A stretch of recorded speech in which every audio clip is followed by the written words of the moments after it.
Xeyir olsun. Hər gün bir sual izahı ilə qarşınızdayıq.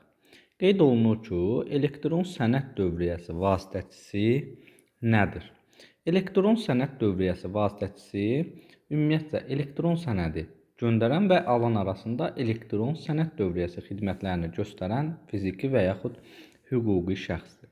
Baxın, B variantında qeyd olunur ki, elektron sənəd dövriyyəsi vasitəsi istisna olmaqla elektron sənədin ünvanlandığı fiziki və yaxud da ki, hüquqi şəxs. Bəs bu kimdir?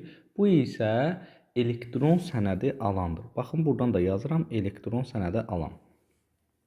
Daha sonra burada deyir ki, C variantında elektron sənəd dövriyyəsi vasitəsi istisna olmaqla özü tərəfindən və ya adından elektron sənəd göndərilən fiziki və ya hüquqi şəxs. Bu isə göndərən şəxsdir.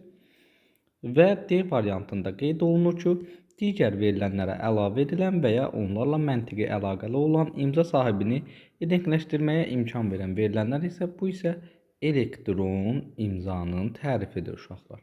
Ona görə bizim doğru cavabımız burada olacaq A variantı.